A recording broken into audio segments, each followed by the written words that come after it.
Welcome everybody to GoLocal Live. I'm Josh Fenton, CEO and co-founder. A quick thank you to Dr. Stephen Salloway at Brown's Warren Alpert Medical School for his update on some breakthroughs on both research and drug development on Alzheimer's disease. Secondly, Dr. Michael Fine, former Director of Health, with his updates on what the numbers coming out of the rest of the country mean to Rhode Island. Over 64,000 new cases in the past 24 hours across the United States. And one of our favorites, the University of Virginia's political science chair, Jennifer Lawless, with an update on the Biden-Trump race.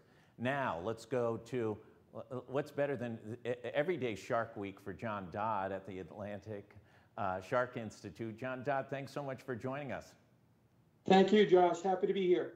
So you broke a little news this morning. Your organization has been doing a lot of analysis and research in Rhode Island waters on where sharks are, what their life is, how to preserve them, and you've detected 4 great white sharks. Give us an overview of what those sharks' life is, where you detected them, and what it means to Rhode Islanders. Sure.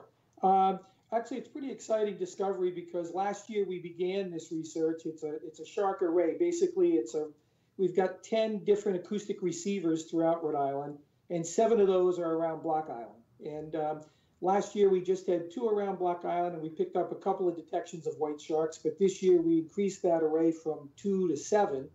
And we just checked the receivers a couple of days ago, and we had 4 white sharks on the receivers in the last few weeks. And they ranged in size from a small of 8 feet to a large of a little over 13 feet. And that was a male. And we're pretty excited about that because it's the first time we're seeing that number of sharks. In addition, we're also seeing movement within the array, which is another interesting development with this larger group of receivers. What does and we're not sure because if this is an increase in the population or that we're just better at the science of detecting them, but what does this tell us about Rhode Island waters and the great whites? What's that relationship between the two? Yeah, it's a great question. And I think it might be a little bit of both. I think it might be a real increase in technology and the things we've been able to develop over the last decade or so in this field, in addition to some conservation efforts on behalf of the government and others to assist in keeping this, taking some pressure off of this great white shark population. So I think it's likely both. But with that increase in that array, that's also going to have a factor. We thought this would likely happen. We had 1 receiver that was by the wind farm, and we also had another receiver by Southwest Ledge, which is the other side, basically the southwest corner. And we increased the number at the wind farm to 3 from 1. We added 1 at the southeastern corner. We put 1 on the east side, the west side, and back at the ledge. So we had a sense we'd get more detections. And that's exactly what happened, and we're still early. So we're at 4 different white sharks now, and I suspect that's going to rise pretty significantly probably through July and August, and then when these sharks head south again in September, October, November. What is the effort going on? Listen, sharks have a dynamic reputation, shall we say. You know, the world goes crazy when there's, quote, a shark attack. Sure. Jaws might be one of the most influential movies of our lifetime in the last 40, 50 years. Talk about the importance of sharks playing in the ecosystem and what the efforts are to preserve them. Sure. I think what the most important thing, and I think the thing that people really don't fully understand, is the role that these sharks play in the balance, if you will. There have been studies where sharks are taken out of an ecosystem and the balance is thrown into disarray. What I mean by that is that these fish that might do more damage to coral reef systems, that might attack smaller fish that don't get to adulthood and reproduce.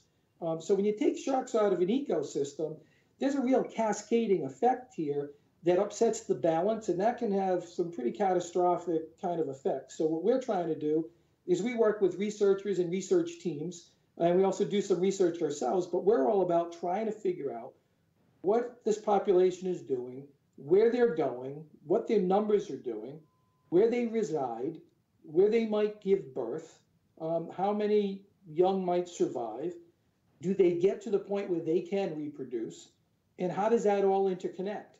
And it seems like every time there's an answer to a question, there's 10 more questions that come. So it's an interesting process where you learn something and then you figure out, well, wait a second, that doesn't quite match up. So we're going to have to go down that path for a little while. So it's fascinating research that I think will go on forever. But this new technological push in the technology that we have today is really kind of ramping things up and getting us more quickly to the answers that we've been looking at or looking for. Yeah, absolutely. A 13-foot great white shark, that's a big, big fish. Talk about what it does, what it eats, what it consumes, and is there a real danger to Rhode Islanders? Yeah, I'll start with what it eats and what it consumes. These fish these white sharks go through a metamorphosis, right? When they're small, because they're small, they're not going to feed on a seal because they can't.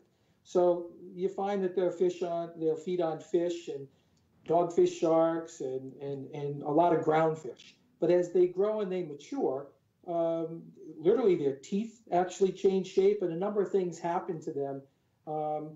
And that's when they start shifting towards these mammals and these resources that are much higher in caloric content and fat and things that they need. So it's interesting in the sense that we're doing a study with both young of the year and juveniles, the small white sharks, to see what they're doing and where they're going, at the same time where we're looking at these subadults and these adults. And that's why you see all these adults up in Cape Cod, because it's rich in seals. There's tens of thousands of them. They're all along the shore, so it's a logical place for them to spend time. So we're trying to figure out if we have any resident white sharks around Block Island or they're just passing through.